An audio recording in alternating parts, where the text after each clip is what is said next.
नमस्कार, मैं स्मृति द्विवेदी आप सभी दर्शकों का अबाउट काशी चैनल पर हार्दिक स्वागत करती हूँ। जैसा कि हम लोग जानते हैं, जब शादियाँ होती हैं तो पेरेंट्स अपने बच्चों की कुंडलियाँ मिलवाते हैं। क्यों? क्योंकि उनकी रिलेशनशिप लंबी चले और उनकी रिलेशनशिप में स्टेबिलिटी हो। लेकिन आज का जो यूथ है वो इमोशनल होके रिलेशनशिप में आ जाते हैं बिना अपने पेरेंट्स के परमिशन के। तो लेकिन उनका जो रिलेशनशिप है वो लंबा चलता नहीं है, उनके रिलेशनशिप में स्टेबिलिटी नहीं होती है। तो आज से इस वीडियो में हम ज्योतिष के माध्यम से ये जानने वाले हैं कि रिलेशनशिप में स्टेबिलिटी कैसे आ सकती है। इस वक्त हमारे साथ मौजूद है काशी के प्रसिद्ध ज्योतिषाचार्य प्रवीण तिवारी जी। नमस्कार आपको, अबाउट काशी चैनल के दर्शकों को भी मेरा नमस्कार। गुरु जी, आप हमें ये बताइए कि जो यूथ है उनका रिलेशनशिप लंबा नहीं चल पाता है, जल्दी ब्रेकअप हो जाता है, तो ज्योतिष के माध्यम से उनके रिलेशनशिप में स्टेबिलिटी कैसे आ सकती है? आपने बहुत उत्तम प्रश्न पूछा है जो आज के जनरेशन को जानना चाहिए।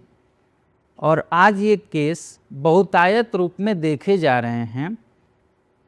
बच्चे जो नादान बच्चे हैं, उम्र के आवेश में, उम्र के आवेग में कोई पहली नज़र में पसंद आ जाता है, उनको पसंद कर लेते हैं बिना ये जाने कि इनके साथ हमारा मैचिंग हो रहा है या नहीं हो रहा है। पहले के समय में हमारे माता पिता बच्चों की शादी के लिए कुंडली मिलवाया करते थे, जिसको हम धीरे धीरे भूलते जा रहे हैं, जिसका नतीजा क्या हो रहा है? ब्रेकअप, डाइवोर्स की संख्या बढ़ती जा रही है।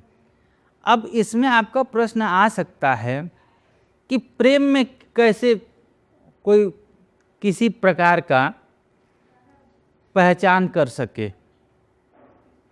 प्रेम में तो ये सब देखा नहीं जाता है। लेकिन जीवन में आगे बढ़ने के लिए, जीवन को एक सुचारू गति देने के लिए अगर हम छोटी छोटी बातों का विचार कर लें तो हमारा रिश्ता लंबा चल सकता है।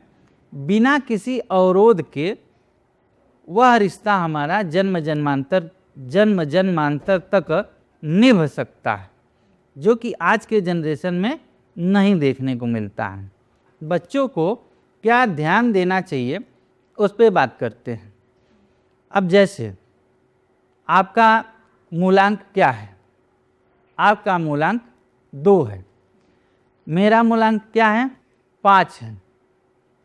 अब मूलांक की बात करें तो आपको यहाँ पे कुछ बातों का ध्यान रखना चाहिए। जैसे कि बताएं, हर मूलांक का एक स्वामी होता है। जैसे 4 नंबर का स्वामी राहु होता है, 9 नंबर का स्वामी मंगल होता है, 2 नंबर का स्वामी चंद्रमा होता है, 1 नंबर का स्वामी सूर्य होता है, 8 नंबर का स्वामी शनि होता है। अब जिसका मूलांक 1 हो और जिसका मूलांक 8 हो, क्योंकि मूलांक 8 का स्वामी हो गया शनि और 1 का स्वामी हो गया सूर्य, तो जिसका मूलांक सूर्य का होगा और जिसका मूलांक शनि का होगा, अगर ऐसे 2 व्यक्ति मित्रता करते हैं या गर्लफ्रेंड बॉयफ्रेंड बनते हैं या शादी करते हैं, तो ऐसे रिश्ते में ज़्यादा संभावना बनती है कि ऐसे रिश्ते ज़्यादा दिन तक नहीं चल पाएँ। मतलब गुरुजी, आप कहना चाह रहे हैं कि अगर किसी व्यक्ति का मूलांक 1 है तो वो 8 वालों से दोस्ती ना करे, वो दोस्ती चलेगी नहीं या फिर कुछ प्रॉब्लम हो सकती है उसके साथ? देखिए, दोस्ती करना और व्यवहार करना दोनों में अंतर होता है। हम आपके दोस्त हैं लेकिन हमारे बीच कोई व्यवहार नहीं है किसी प्रकार का, तो वो एक अलग बात है, वो चल जाएगा। बट हम आप दोस्त हैं, हम किसी वस्तु का व्यापार करें या गर्लफ्रेंड बॉयफ्रेंड बने, तो वह रिश्ता नहीं चलेगा, वह टूट जाएगा। ये न्यूमरोलॉजी के माध्यम से जाना जाता है। इसी तरह जैसे बुध का अंक है 5 और केतु का अंक है 7। बुध का अंक है 5, केतु का अंक है 7। अब बुध और केतु आपस में शत्रु होते हैं। इनके जिनका मूलांक 5 हो, जिनका मूलांक 7 हो, ऐसे व्यक्ति का साथ चलना मुश्किल होता है। यानी गुरुजी 5 नंबर और 7 नंबर वाले भी साथ में नहीं रह सकते हैं। बिल्कुल। तो मेरे युवा दोस्तों, आप सुन रहे हैं ना, 5 नंबर और 7 नंबर भी साथ में नहीं हो सकते। आपको प्रॉब्लम होगी अगर आप साथ में व्यापार कर रहे हैं या फिर रिलेशनशिप में आ रहे हैं, तो आपको दिक्कत हो सकती है। इसी तरह बात करें, 4 नंबर होता है राहु का, 1 नंबर होता है सूर्य का। 1 और 4 का भी कभी पटरी नहीं खाएगा।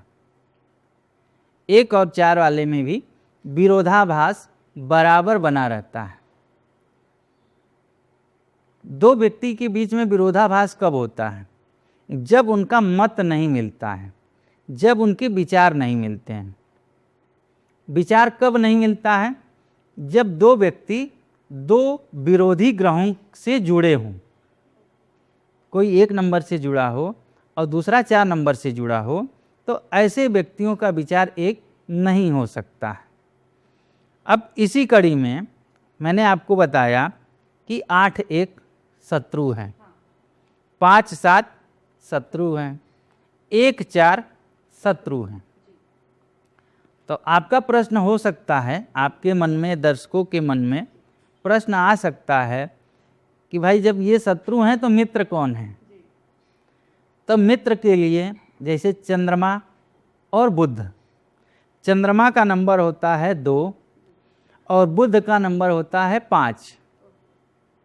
तो 5 और 2 अगर इनकी मित्रता हो, इनकी दोस्ती हो, तो वह लॉन्ग टर्म चल सकता है, बिना किसी स्वार्थ के, बिना किसी भेदभाव के, बिना किसी विरोधाभास के। यह लंबा चल सकता है। क्यों?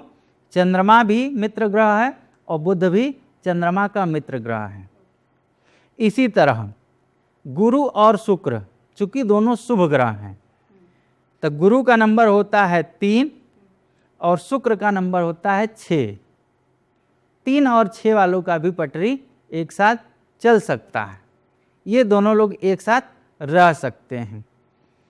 इसी तरह हम बात करेंगे सूर्य और मंगल का, 1 और 9। 1 और 9 जिनका मूलांक है, ऐसे व्यक्ति भी एक दूसरे के साथ लॉन्ग टाइम रह सकते हैं। मतलब गुरुजी 1 और 9 नंबर अगर रहेगा तो अगर किसी व्यक्ति का है मूलांक, तो उनका जो रिलेशनशिप है या फिर इनकी दोस्ती है वो लंबी चलेगी। 1 नंबर, 9 नंबर और आपने बताया था 2 नंबर और 5 नंबर, 3 और 6। बिल्कुल। तो गुरुजी प्यार करते वक्त भी हम लोग को मूलांक देखना होगा क्या? ये प्रश्न सबके मन में, आपके यहाँ तक कि दर्शकों के मन में भी आ सकता है कि प्यार करते समय भी मूलांक देख के कोई प्यार करता है क्या? भाई प्यार तो दिल से होता है, प्यार दिल से होता है, लेकिन अगर उसमें थोड़ा सा दिमाग का इस्तेमाल कर दें तो वह प्यार हमारा परिपक्व हो सकता है। यह हमारा ज्योतिष बताता है। क्योंकि अगर ज्योतिष का थोड़ा सा सहारा लेंगे और फिर हम कोई विवाह करें, प्रेम करें, कुछ भी करें और ज्योतिष का थोड़ा सा सहारा ले लें, तो वह हमारा रिश्ता परिपक्व हो सकता है। उसको बीच में कोई ब्रेक करने वाला नहीं होता है। ये ज्योतिष से, इन नंबरों से आप ये जान सकते हैं। गुरुजी मेरा एक और सवाल है आपसे। 2 और 5 की अच्छा मेल होता है, अच्छा चलता है रिलेशनशिप, लेकिन अगर 2 और 5, क्या 5 के अलावा भी कोई ऐसा मूलांक है जो 2 के लिए अच्छा हो?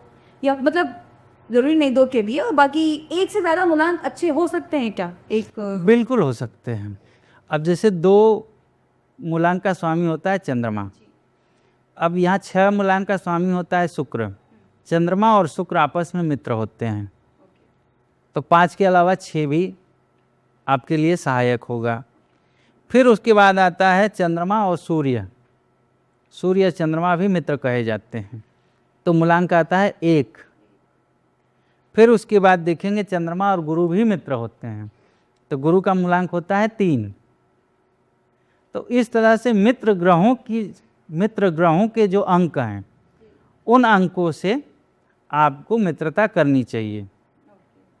इसमें जो है, आप डिटेल वीडियो देखना चाहते हैं तो पिछली वीडियो जो हम लोगों ने बनाई थी, जो न्यूमरोलॉजी पे स्पेशली थी, उस वीडियो को एक बार देखें, उसके बाद इस वीडियो को देखेंगे तो ज़्यादा समझ में आएगा, अपने दर्शकों से मैं कहना चाहता हूँ।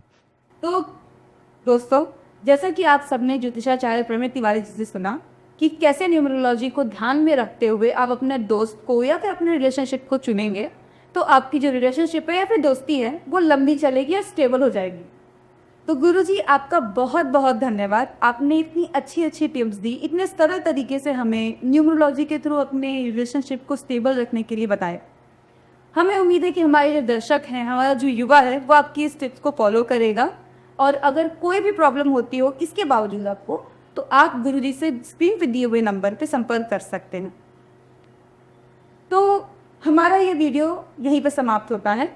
आपको ये वीडियो कैसा लगा हमें प्लीज़ कमेंट करके बताएं। इस वीडियो को लाइक करें और हमारे चैनल को सब्सक्राइब करें ताकि हमारे जो फ्यूचर में आने वाली वीडियोस है वो आप तक पहुंच सके। तब तक के लिए नमस्कार। नमस्कार आप सब दर्शकों को भी।